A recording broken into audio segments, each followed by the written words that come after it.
Hey guys, Wolf Wangler. I'm going to talk to you a little bit about the brake system and the cooling system in my 1963 Pontiac Tempest. The brake system's a balance. You got to have the right pedal ratio, and you got to have the right ratio in size between the master cylinder bore and the wheel cylinder bores. On this car, the master cylinder bore is 1 1/32". The rear wheel cylinder bores are 15/16 of an inch, and the front pistons are 2 3/4 inches. This balance works in this car, and I'll tell you how. Back, I'm running a proportioning valve for the balance of the brakes front and rear. I've got that mounted underneath the master cylinder. I got a picture of it. I'll put that up here now.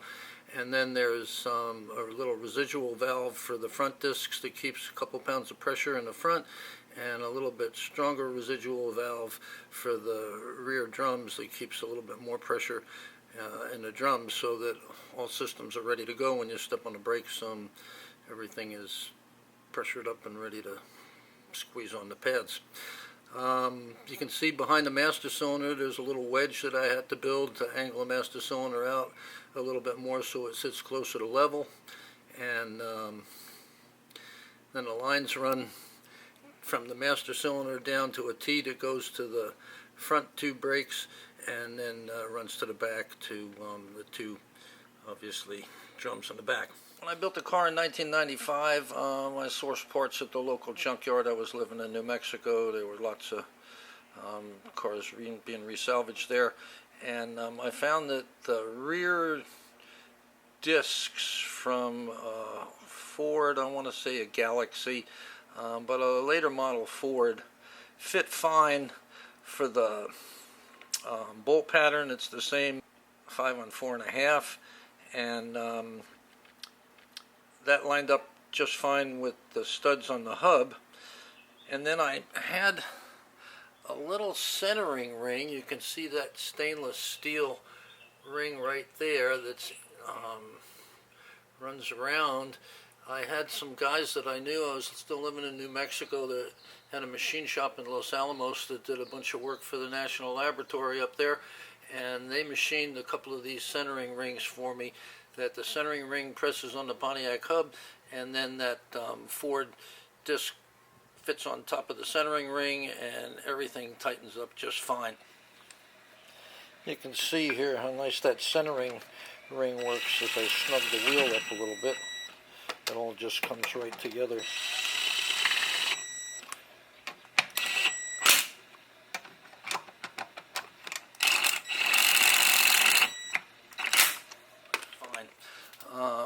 For calipers, I'm using a Wilwood 2 3/4 inch single piston caliper. It's the old GM style caliper. I had to taper the caliper just slightly to get it to clear the 15-inch rim that I'm using, and then I used a caliper bracket that was just from a regular hot rod caliper kit for a Chevrolet.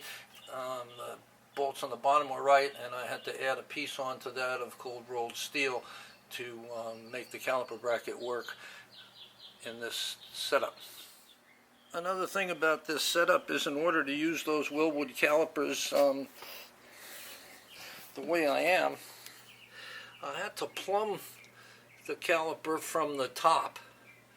This is the only way that I can have this steer, and when it's at full lock, not have the caliper run into any part of the frame or suspension.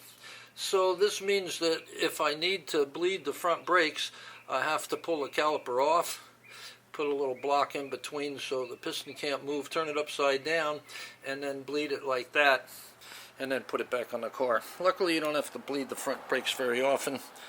It's not an undoable problem. It's just, it could have been better. So this works just fine on the front. The car stops great, and on the back, I've got an 8 3/4 inch Chrysler rear, and that came with 11-inch drums on it, big wide 11-inch drums. So I'll pull the wheel off from the back and give you a look at that.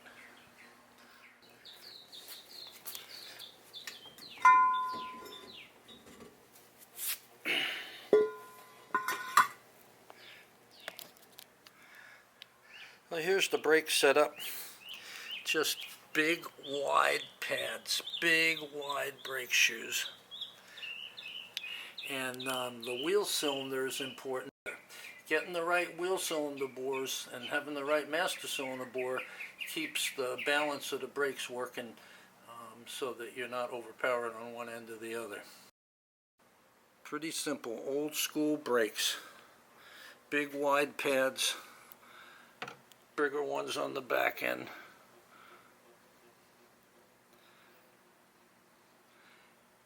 And there you see a little bit more of that green zinc chromate paint underside of everything. Stuff lasts forever. And you get a little bit of a look at the way the 4-link is lined up. I'll try and get back a little further here. Yeah, you get a little bit of a look of how suspension works. But this isn't about suspension, this is about brakes. And that's your basic 11-inch Mopar drum brake. Stops this car like an anchor. So here's the basics on the cooling system on the Tempest. The radiator is a 30-inch wide by 18-inch tall 4-core Griffin radiator. I bought that radiator new in 1995 when I built the car. Been in the car ever since. It works just fine. The heart of the cooling system in this car is a Wyand short snout big block Chevy water pump. It's an aluminum piece, and I've got a flex fan on it. No viscous drive, no nothing, just a flex fan. Higher you spin it, the flatter the blades get.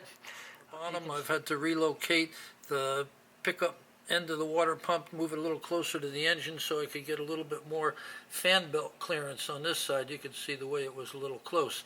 I'm running that fan belt on the inner side of the pulley to keep as much force off of the bearing and the water pump as possible. I don't like it being way on the outside where it pulls on the shaft. And as far as the shroud goes, I built a little shroud for it. That's fine. The shroud hooks over the lip on the front of the radiator and attaches with 2 bolts on the bottom. This is the way it's been. There's a recirculating tank over here that picks up overflow from the radiator if it sits and wants to come out. It goes into that tank and then it goes back by suction. I run a 13-pound radiator cap on it. Thermostat, put a 160 in it, it'll run 160. Put a 210 in it, it'll run 210. This car runs whatever temperature the thermostat wants it to be at. Another thing we got to be talking about when we're talking about cooling is ignition timing. More ignition timing at idle will help keep your engine cool. Read up on that. Cooling is not a problem. It's a Gen 6 block. The late model block has got a little bit better circulation in it. The late model Brodix heads circulate well. And that's the system that works for me.